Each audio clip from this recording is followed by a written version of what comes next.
Centuries ago, 4 prison ships from Earth veered off course and journeyed deep into the remote Caprulu sector. There they crash-landed on the planets of Tarsonis, Moria, and Umoja. Cut off from Earth, the survivors established colonies throughout the sector. The largest, Tarsonis, was founded by a powerful yet increasingly oppressive government called the Confederacy. Spurred by the terrible acts of this government, Arcturus Mengsk formed the Sons of Korhal. This rebel army fought to overthrow the Confederacy and liberate the Caprulu sector. Even as Mengsk and his resistance fighters fought to overthrow the corrupt Confederacy, a much greater threat confronted the Terrans. Without warning, massive alien warships appeared and surrounded the Confederate planet of Chowsara. Calling themselves Protoss, the aliens incinerated the planet's surface and then mysteriously withdrew. The planet had been infested by another type of alien, the Zerg. These monstrous creatures threatened to overwhelm Terran space, and the Protoss sought to eradicate them before they spread. The Zerg had already reached the neighboring planet, Masara, and Marshal Jim Raynor fought to save the terrified colonists as the Confederate government abandoned them to the alien menace. The Sons of Korhal intervened, saving thousands of lives from the rampaging Zerg and enigmatic Protoss. Disgusted by the Confederacy, Raynor joined the rebels and met Sarah Kerrigan. Kerrigan was a former Confederate ghost operative, and she shared Raynor's desire for a liberated Caprulu sector. They grew close as the battle with the Confederacy escalated. But Mengsk went too far in his hatred and ambition. He ordered devices placed on the Confederate capital world of Tarsonis to lure the Zerg and annihilate the population. The Protoss, led by Executor Tassadar, decided to help the Terrans defeat the Zerg instead of purging the planet of life. Mengsk sent Kerrigan to stop Tassadar's interference. With Kerrigan battling the Protoss, the Zerg overwhelmed Tarsonis and decimated the population.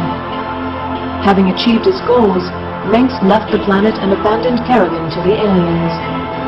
Sickened by Mengsk's treachery, Raynor quit the Sons of Korhal. He raced to the planet's surface to save Kerrigan, but was too late. No trace of her remained.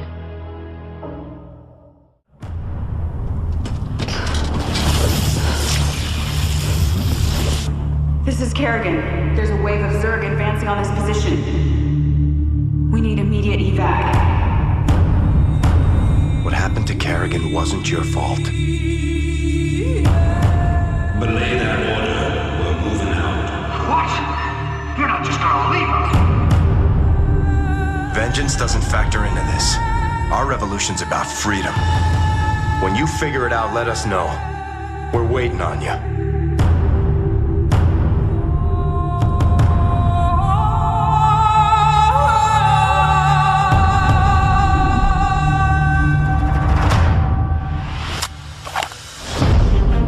Sir, Dominion ships warping in. Sweet mother of mercy. About time we kick this revolution into overdrive. Feels like old times already. The answers you seek lie within. Jim Raynor represents a clear and present threat to this Dominion. Prince Valerian, we have Zerg attack waves incoming. Kerrigan. What's she after? She's come to finish the job. Raynor, you're in way over your head. We'll see about that. Tell me why I should kill you right now. Because I can offer you what you've always wanted.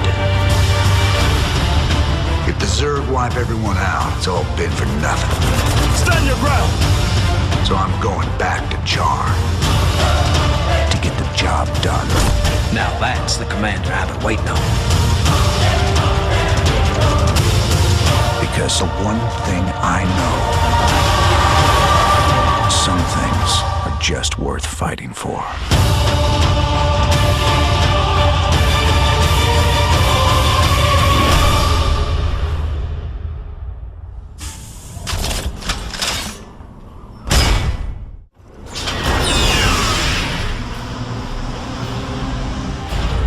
Having destroyed the Confederacy, Manx crowned himself Emperor of the newly formed Terran Dominion, a government that would prove to be just as corrupt as its predecessor.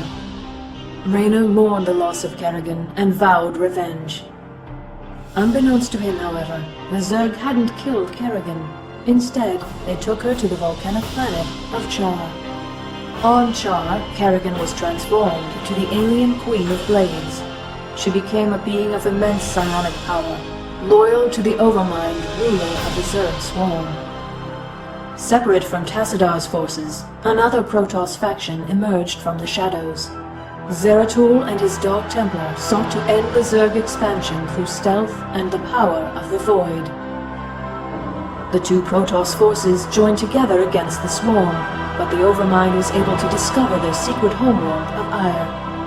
The Zerg quickly invaded, and the Overmind embedded itself in the planet's surface. Zeratul taught Tassadar how to combine his powers with those of the Void. Tassadar fused those energies into his ship, and crashed it into the gargantuan Overmind, destroying it utterly. Despite Tassadar's sacrifice, the Protoss on Aya were forced to seek refuge on the Dark Templar homeworld of Shakuras. With the Overmind destroyed, Kerrigan assumed control of the Zerg. Raynor began a resistance movement against the oppressive Dominion. In retaliation, Minsk deployed his greatest weapon, propaganda, to marginalize Raynor's efforts and paint him as a terrorist. It is now 4 years later. Kerrigan and the Zerg have remained ominously silent. Meanwhile, the Dominion has grown in power and extended its influence throughout the Cthulhu sector. Raynor and his forces, plagued by low morale and lack of resources, continue their struggle against the Dominion. Victory against Mansk, however, seems more distant than ever.